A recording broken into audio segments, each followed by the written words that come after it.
thank you very much for your time this morning. And last night, your boss had this to say about you and your role when it comes to the stimulus plan. And that's why I've asked Vice President Biden to lead a tough, unprecedented oversight effort, because nobody messes with Joe.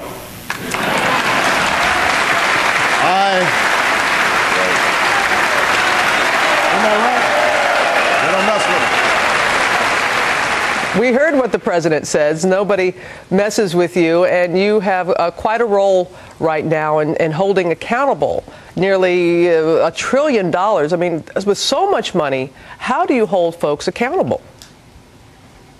Well, the way we do it is we brought in some inspector generals. I've set up an office side within my office. I'm leaving here this morning. I've called a cabinet meeting to get all the cabinet secretaries together. And we got to make sure this is done by the numbers, man. We got to make sure people know where the money's going. I've been talking to the governors, the mayors.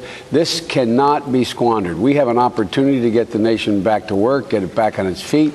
And the first piece of that is generating some economic growth here, and we have to do it right, Robin. But if the states do not use the money as intended, what do you do?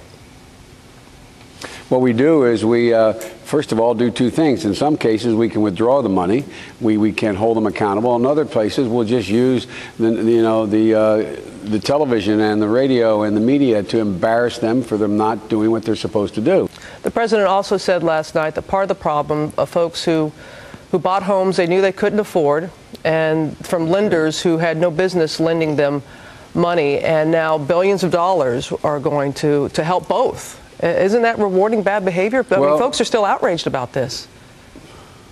Well, they should be outraged about it. There's two pieces of that, Robin. Number one, we're going to make sure that the people who, in fact, bought the 5-bedroom home when they should have had a 2-bedroom home, they're not rewarded.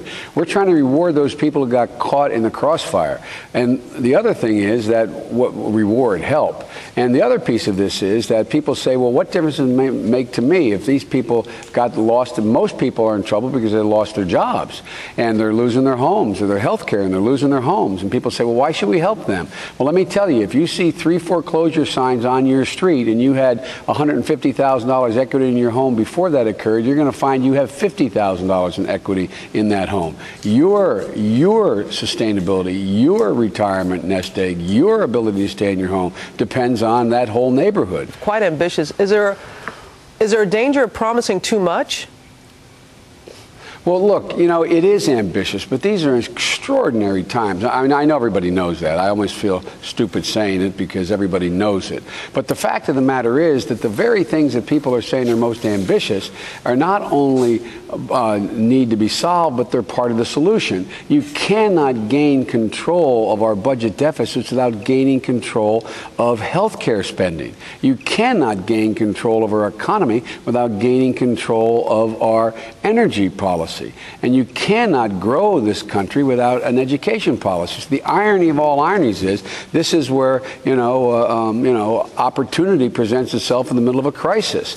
The very thing we have to do to get the budget under control is the very thing we have to do to provide health care for the American people. And it's been great presidents have always seized those moments to solve a problem as well as initiate a new road for recovery for the country.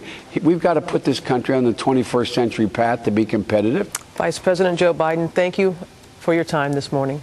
Certainly Thanks, do appreciate Robin. it. I appreciate it. Have a good day.